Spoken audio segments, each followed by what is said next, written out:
Welcome back to the podcast, and welcome back to you, Kim Teilgaard from Fairside. This is your second time on the podcast, because last time we talked about cyber insurances, which you are kind of an expert in. And if people haven't heard that episode, I would maybe recommend to go back and listen to that before this one, because we are going to take it a step further today.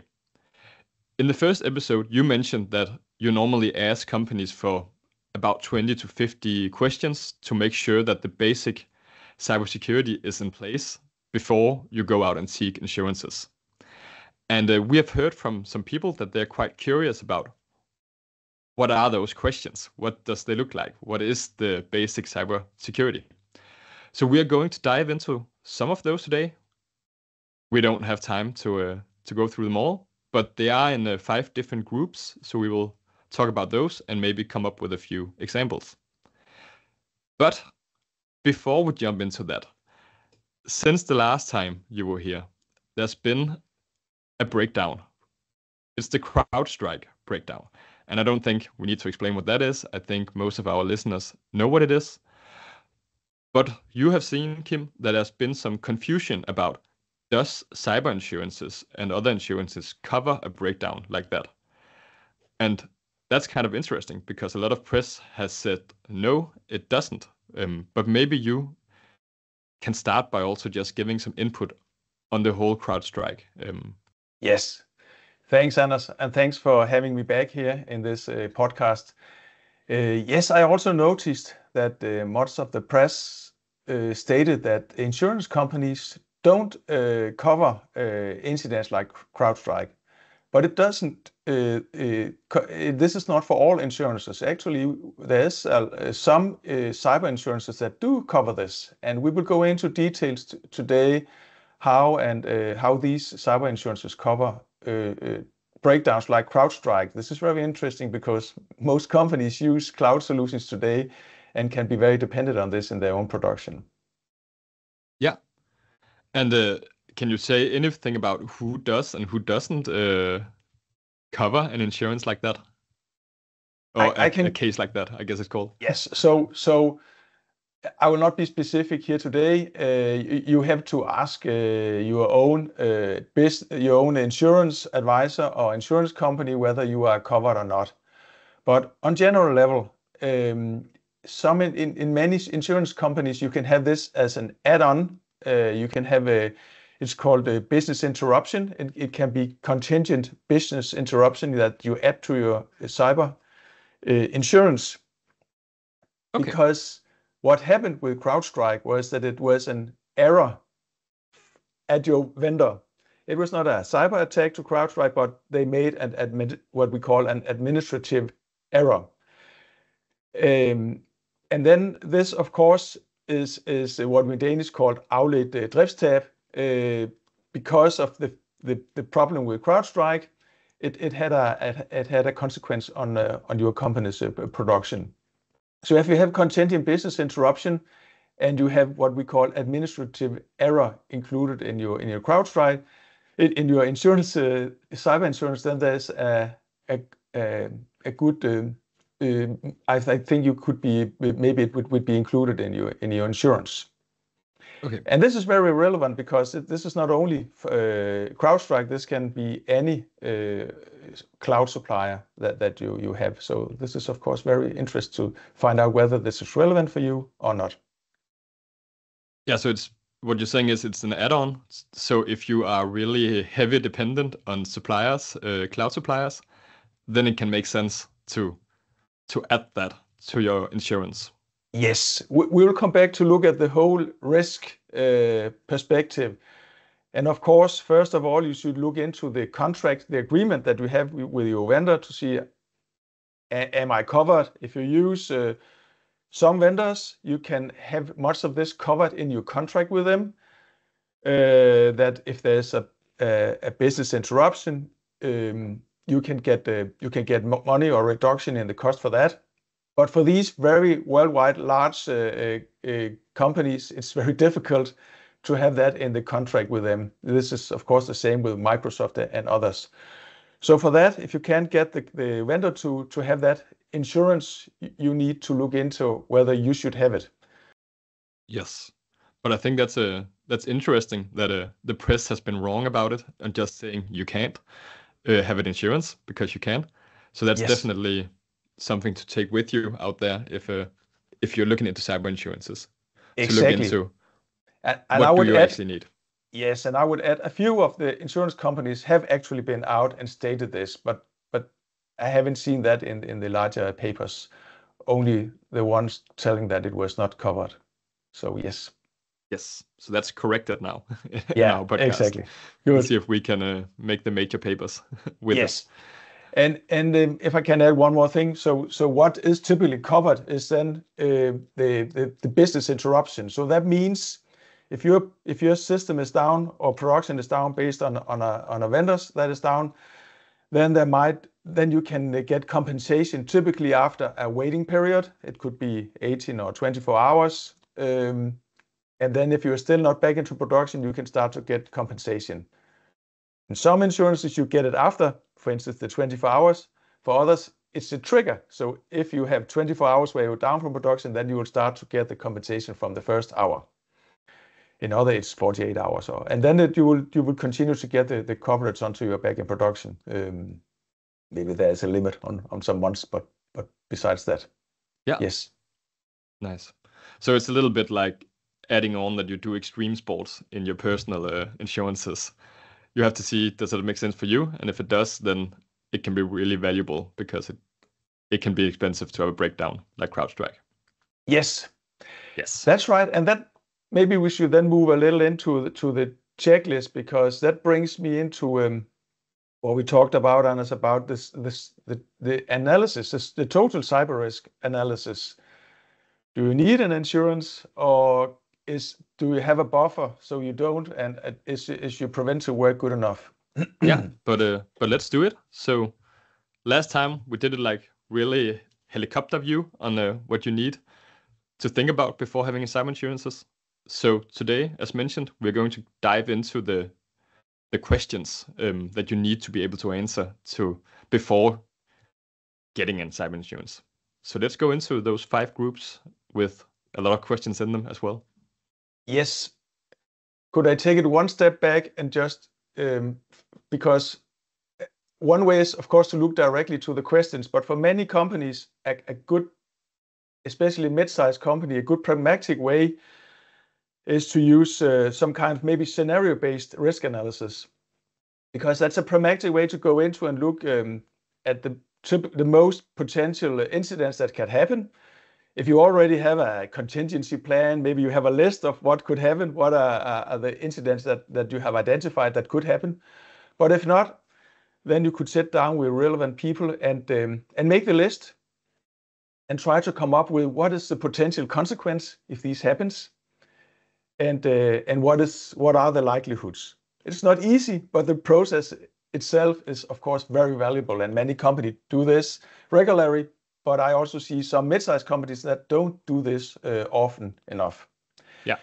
So if we look at the consequences, it could be that the production is 100% down. And then you could look, what is the cost? So if your production or service to your customers is down 1 hour or 24 hours or several days, what is the cost? Of course, most of these things you will try to handle this in your contingency plan or in the preventive work, which we come back to into the list. But there will be some that is just too expensive to handle preventive. In these circumstances, you will look into a cyber insurance. And we will look at your financial situation. Maybe you have a buffer, so you could handle worst case. Then you probably don't need an insurance. But on the other hand, if you have a tight budget and you're not able to handle these fluctuations, then probably you should look into a cyber insurance to cover some of these worst scenarios. And we look into 5 areas of questions here. And these questions, they come from risk analysis tools, that we have a risk analysis tool. And actually afterwards, we can send, if somebody is interested, we can send the questions so we can work with these on your own. And then they also come from the requirements we see cross cyber insurance companies. And you will see many of the same questions in some of the security certifications, because they're common sense and they make sense in all circumstances. These 5 areas that we have put them into is the IT technical questions like firewalls and so on. Then we have data, sensitive data. Then the third area is the organizational or process level.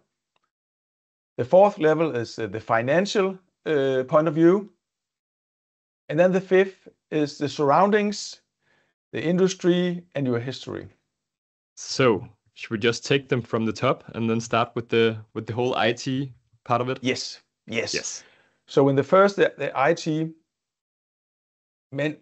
all of you are working with these already. It is, of course, securing that you have the 2-factor authentication, you have access, you have your systems are up to date, you have antivirus, and so on. That is the technical questions. Yes. So it's almost like a list where you can just check, yes, we got that. Yes, we got that. Yes, we got that. No, we need to do this. Yes. Yeah. Yes, it is a list that covers the 80% for mid to large size companies. Yes. Yeah. Yes. But that's pretty and of straightforward. course, there are some extra questions if you are in certain industries. If you are in legislation, it could be DORA or NAS, or you are in banking or in critical infrastructure. Then, of course, there are additional questions based on your industry and your size and how critical your business is to your environments. Yes. And I think instead of jumping into all of those, then as you mentioned, we can send you all the questions afterwards. Then you can see exactly what those are.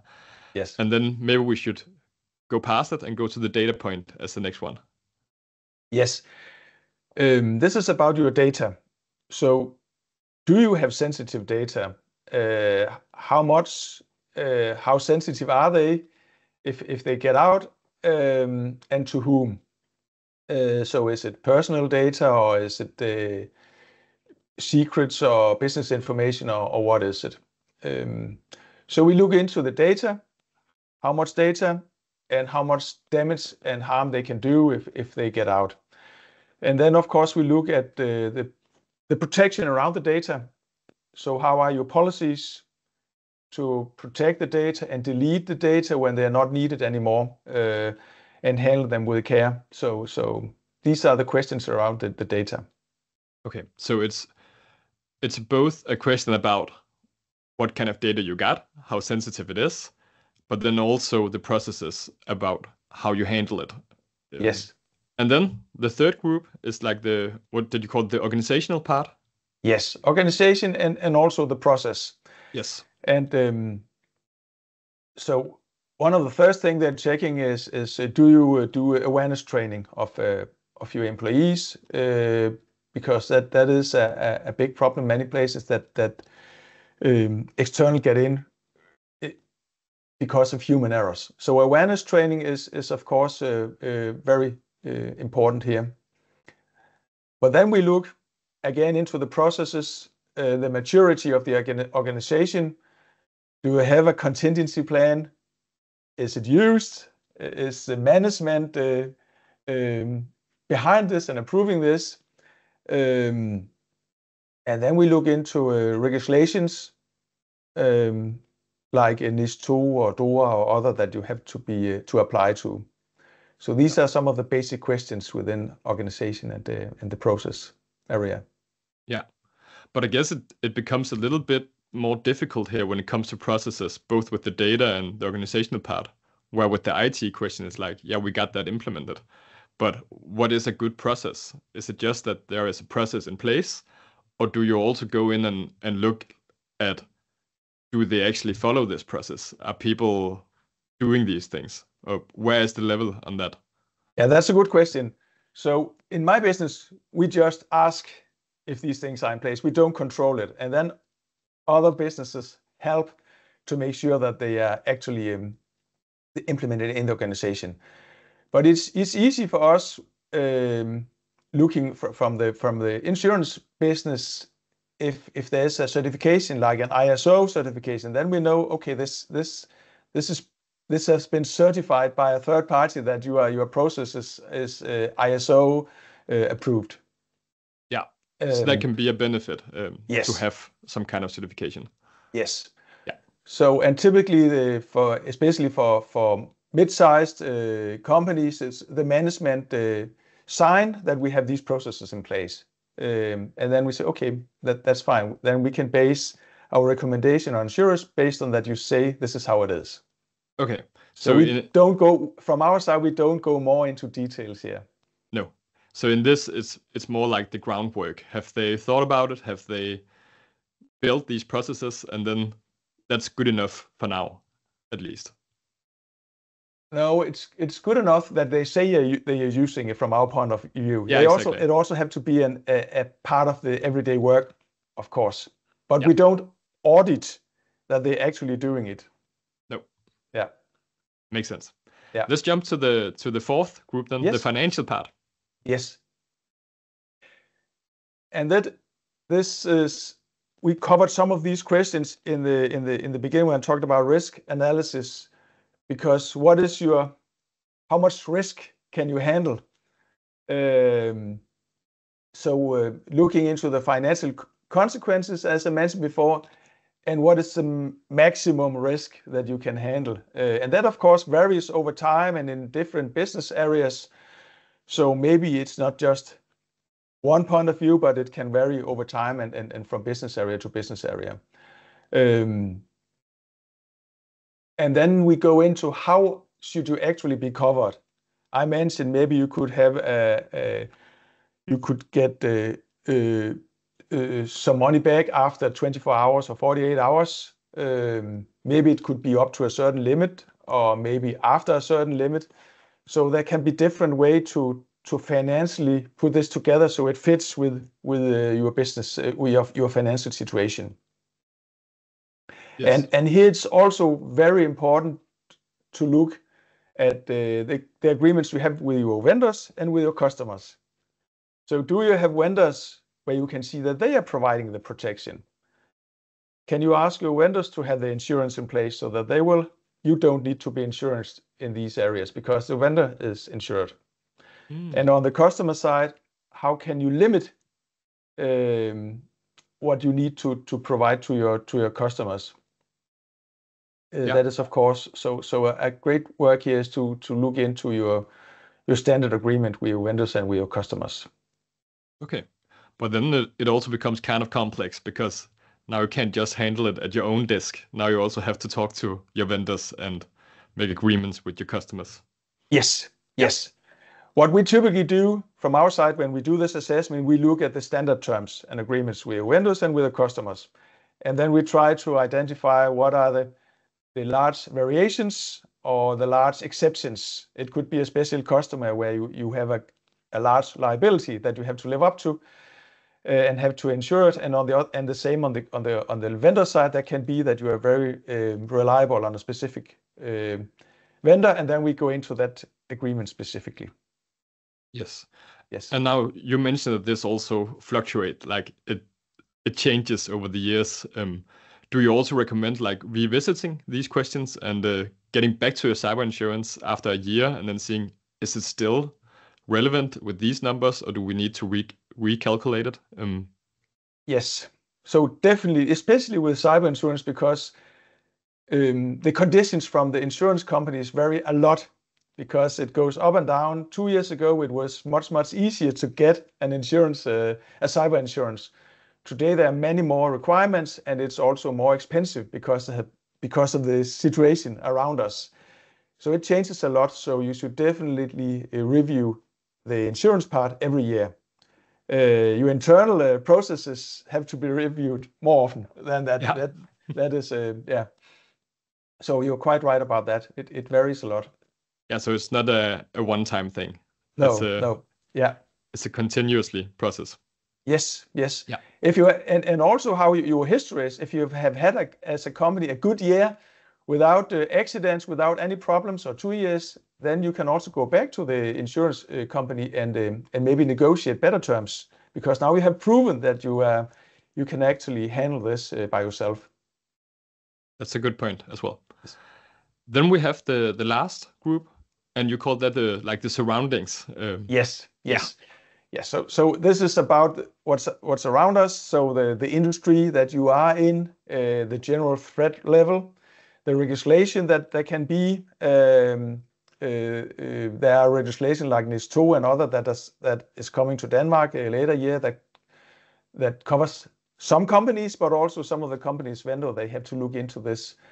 And then you have to look in what countries are you operating in. So insurance, cyber insurances also varies from country to country. So if you are delivering goods in US or have a production site there, then of course there are other things you have to look into.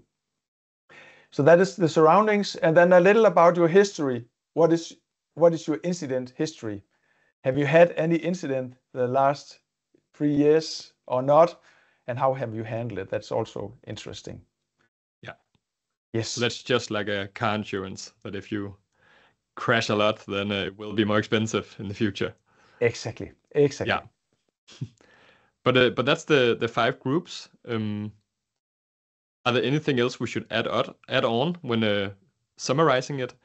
Is there something that people should be aware of when starting to dive into all of these questions? To sum up, first of all, I would repeat again, you should talk with your own advisor from the insurance company or your insurance advisor about how you are covered. And also, as you mentioned, to review your conditions every year is a good thing, especially with cyber insurances. And then I think it's interesting to see that incidents like the CrowdStrike is actually covered by some of the cyber insurances. So I think that is also relevant. And then these questions, they can help you, they can guide you, and you can find out where should you maybe put more focus or ask your insurance or security advisors about how to cover that part as well. Yeah, and I think as you mentioned in the beginning, it goes hand in hand with the whole risk assessment. Yes. So you will also answer a lot of these questions through the risk analysis in itself. Yes. So start with the scenario-based approach. Yes. And advice for smaller companies could be that in the preventive work you could look into maybe some of the certifications, because maybe you don't have to apply to NIS2 or other, but maybe some of your customer does. So it could be ISO, but it could also be, for instance, in Denmark we have this called the DMARC.dk. This is also a pragmatic way to start to mature your preventive work in the security and in cyber in Denmark. Yeah, and it's both something that can guide your work internally, but it's also something you can show to your customers. Yes. We know it's something that can provide a lot of value and make a lot of other processes way easier as well. Yeah. But I guess that was it then for today. And as mentioned, if you are really curious about what exactly those questions are, then you can get the questions. We can send it out to you. I will write in the description of the episode how you can get a hand on them. And besides that, then just thank you for joining again, Kim. And thank you all. Thanks for having me, Anders. Yeah, of course. Podcast. Thanks a lot. Anytime. And thank you all for listening. If you want to not miss any episodes, click subscribe, and then we see you out there.